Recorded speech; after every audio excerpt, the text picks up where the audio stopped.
Welcome back. Eskom Chairman Mteto Nyati has dismissed speculation that load shedding reprieve is an election ploy by the government. Since September 2022, daily load shedding had become the norm in South Africa. Mr. Nyati joins us now to unpack this discussion. Mr. Nyati, thank you so much for joining us on News at Prime this evening. Now, the former Eskom CEO, Andre de Ruyter, I'm sure you've seen his sentiments. He has made statements that a lot of South Africans, including opposition parties and the like, have been quite skeptical about this load shedding reprieve that we've been enjoying and seeing it as an election ploy. But you're saying this isn't true. Tell us more. Yeah, Masa, thank you so much for having Eskom here and representing itself. There's quite a lot of people that have been saying a number of things about Eskom, and it's really, really good to have an opportunity for Eskom to just represent ourselves. As a company, first and foremost, we've got a board of directors, and these are people whose responsibility it is to make sure that the company does the right thing, you know. And by doing the right thing, it also means being honest in how we are dealing with issues.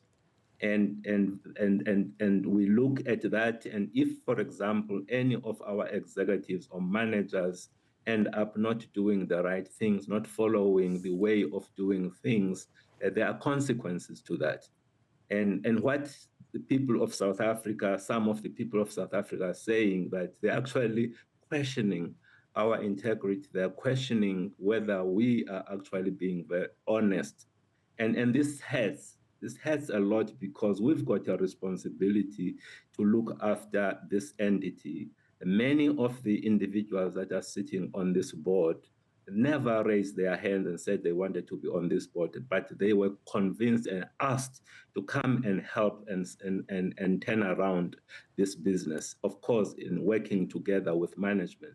So to be hearing things like this, it is not something that sits well with us. Yeah. Be that as it may, I would like to indicate to you that none of us, because we are professionals, would be part of any ploy to do anything like that. It is very important that we establish credibility for this entity that has not been doing well in the past. And you do that by making sure that you are honest. And we have been very, very transparent in communicating what is it that we're doing. For example, the use of diesel within Eskom over the last month and a bit. In the month of April, it was 1.1 billion rand. Last year, that diesel, in comparison, was 3.1 billion rand, a significant decrease from last year.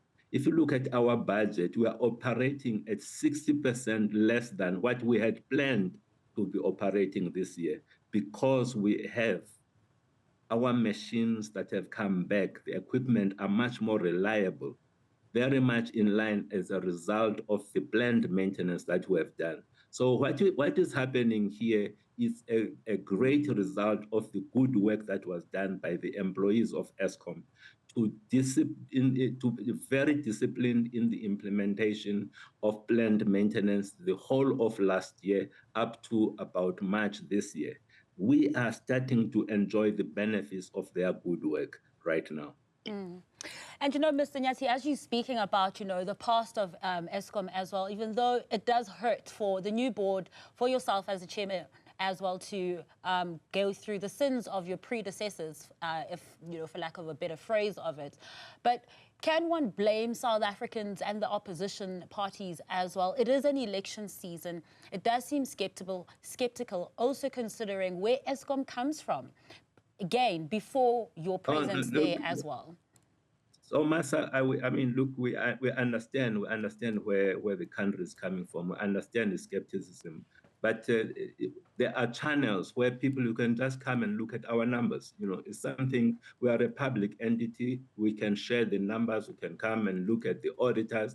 People can come and look at it. We have been sharing the numbers, and people can come and verify those. So what more can we say?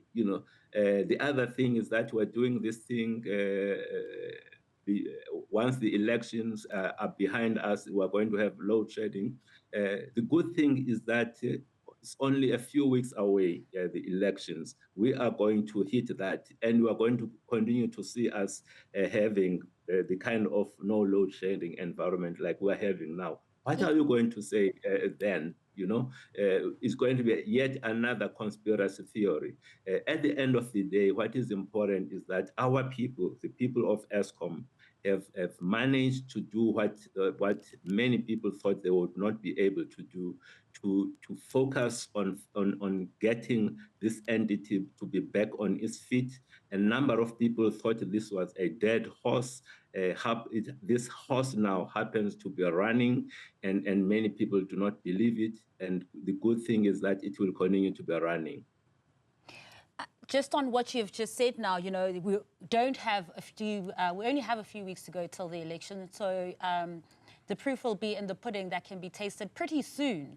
But in that, absolutely. In that pudding as well, just to think about the timing, just after the elections, we're heading straight into June. It's winter season. Typically, there will be a higher demand. Can Eskom confidently say that there still won't be any load shedding during a period like winter when there typically is?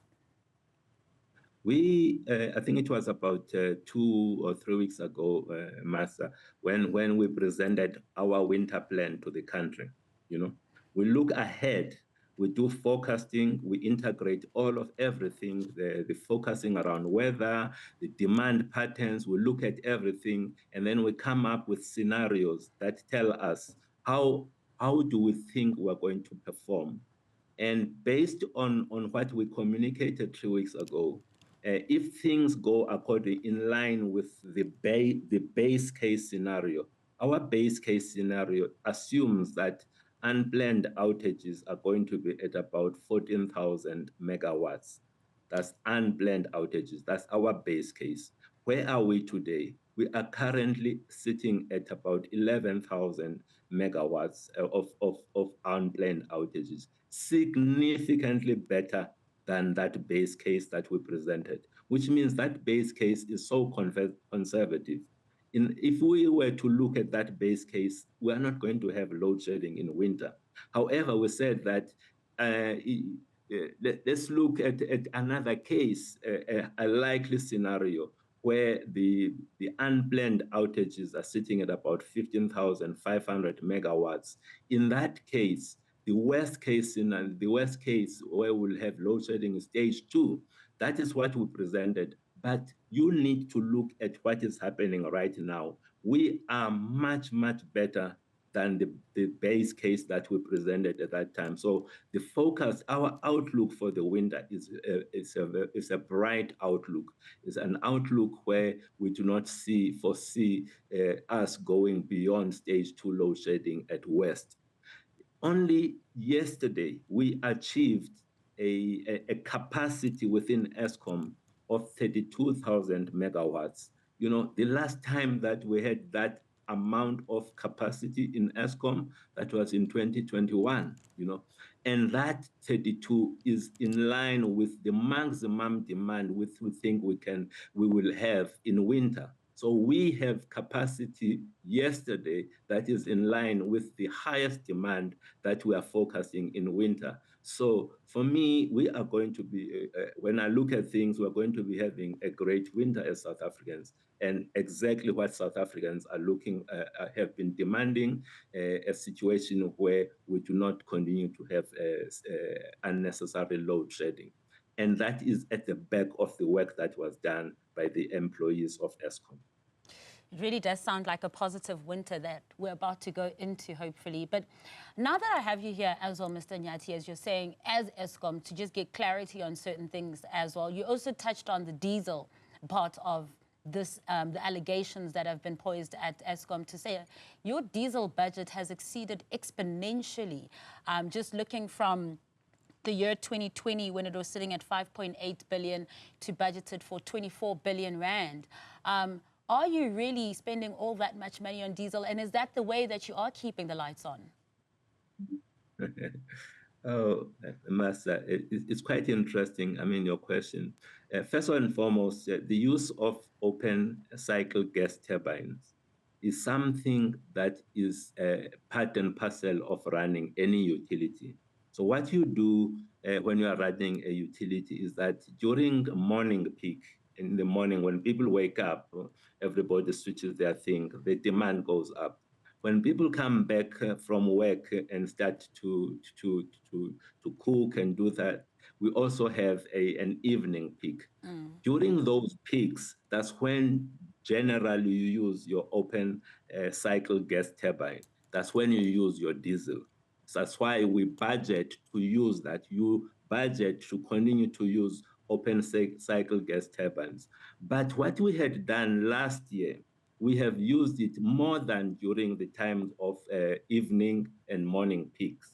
We used it to minimize load shedding because we had deliberately removed equipment, you removed machines for maintenance because we have taken out capacity to minimize the impact of that. We ended up using diesel. So we had budgeted to use more diesel last year, and we did exactly that in line with our plan. Coming into this new financial year, which started in April, our budget is half of last year. Why did we budget for half? Because we knew that all of the work that needed to be done to create reliable machines, most of that work was done last year. Going into this year, we won't need to do what we did last year because we're coming in with much more reliable machines. That's why we are now operating significantly below what we did last year. Does that also mean that that diesel budget for the next financial year will go to a lower amount as well, will be reduced? Yes, that's to be using a technical term, Masa, a technical term that we use, we talk about load factor. A load factor that is high is actually bad, you know. So last year, our load factor for open cycle gas turbines was 19.6%. That is high. This year, this current financial year, our load factor is sitting at 6.3%. So, and it is in line with our budget is actually 9%. So we are operating in actual terms lower than our budget this year. So that's where it's supposed to be sitting at about 6 and 7%, because you need to only be using it during peaking times. Already now, we are not using it during peaking morning or evening peak. Sometimes we don't even use open cycle gas turbines because we've got sufficient capacity within the system. And that is really how it's supposed to be. So, Mr. Nyati, what do you make then when we have people like the former CEO, Mr. Andre de Ruyter, who are speaking on a global platforms as well and saying that Eskom is actually a dying horse? I think one of the words he used was that it's in terminal decline. What do you make of that when you juxtaposition what you said earlier about the board and the likes of yourselves and the professionals who are there, who have been asked to come in there to turn it around and all the work that you're doing? And on the other side, you've got somebody who was at the helm of this, detracting from the work that you're saying that you're doing, that we're feeling through not having load shedding right now. Look, Mr. De Ruyter can have his own views about things. He was here. He made his choices. He did what he needed to do, or maybe in some cases he did not do certain things. He is entitled to his own views. What I'm sharing here with you now is the work that is being done by the current employees of Eskom.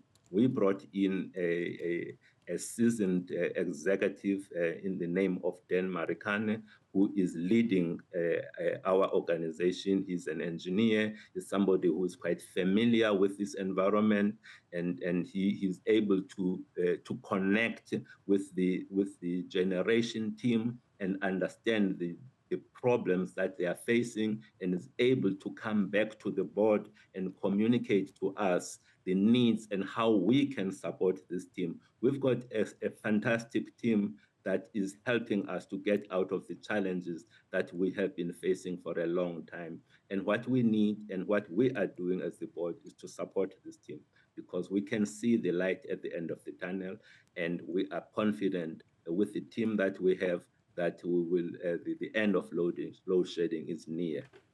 And not only can we see the light at the end of the tunnel, we can also see the light in winter, according to what you're saying as well, through all the plannings that you've made too. Mr. Nyati, thank you so much for joining us this evening on News at Prime. I really appreciate your time and your insights.